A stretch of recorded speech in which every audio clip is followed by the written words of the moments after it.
Et salut tout le monde, c'est Sam. Aujourd'hui on se retrouve pour une petite vidéo sur ma colonie de Myrmica rubra. Alors je vais vous faire tout simplement une petite fiche d'élevage entre guillemets pour vous parler de cette espèce que j'adore. Personnellement j'adore cette espèce.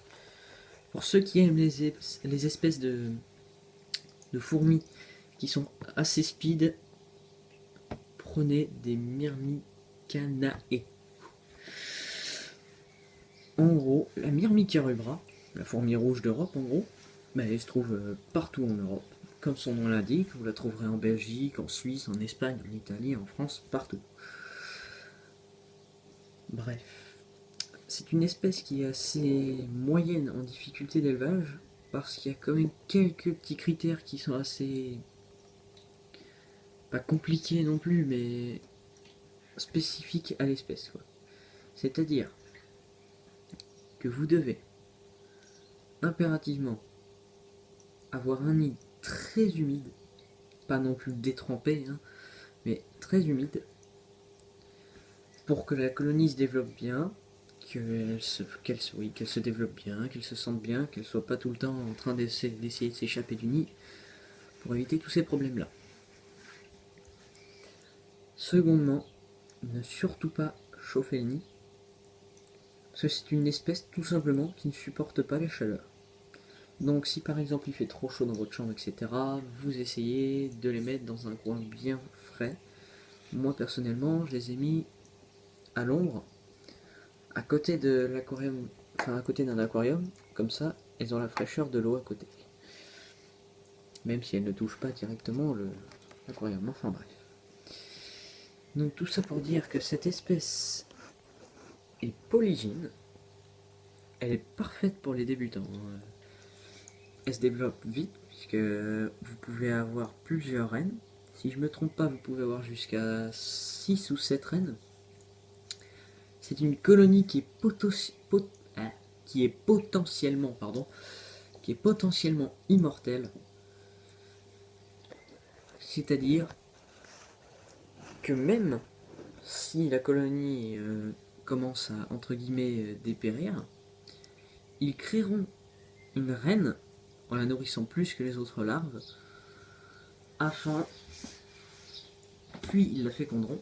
Alors me demandez pas comment, je ne me rappelle plus spécifiquement, mais ils arriveront à la féconder, je ne sais plus comment. Ils arriveront à la féconder.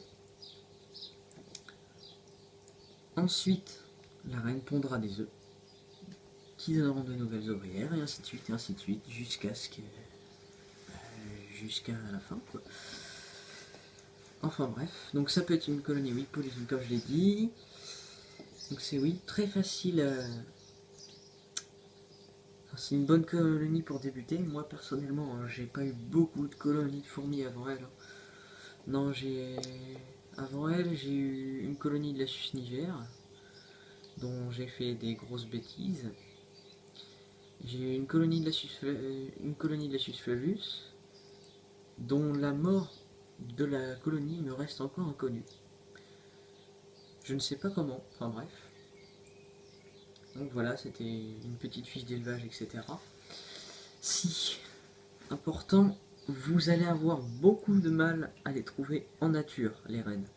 Les gynes, tout simplement parce que, comme je vous l'ai dit, NS, c'est des reproductions soit à l'intérieur du couvain, à l'intérieur du nid en général, pardon, soit à l'extérieur mais par terre. C'est pas comme toutes les autres fourmis où vous avez des vols nuptiaux, etc. Non, là c'est pas du tout pareil.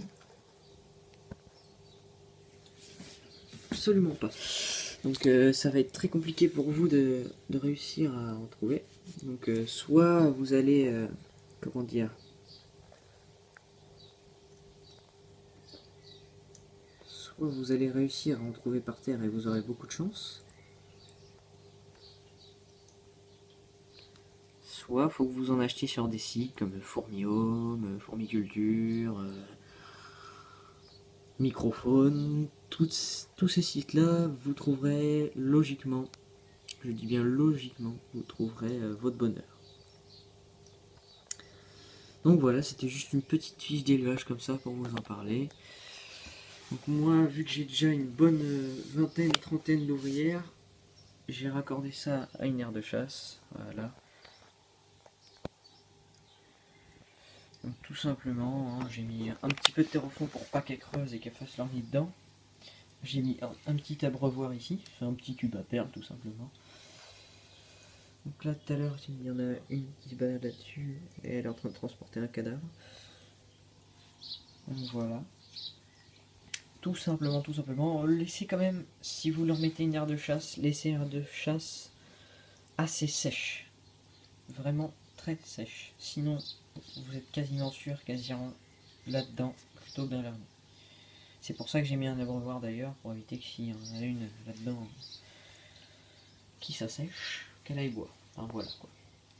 Donc voilà, c'était juste une petite vidéo comme ça, pour me faire plaisir et pour vous faire plaisir aussi, évidemment.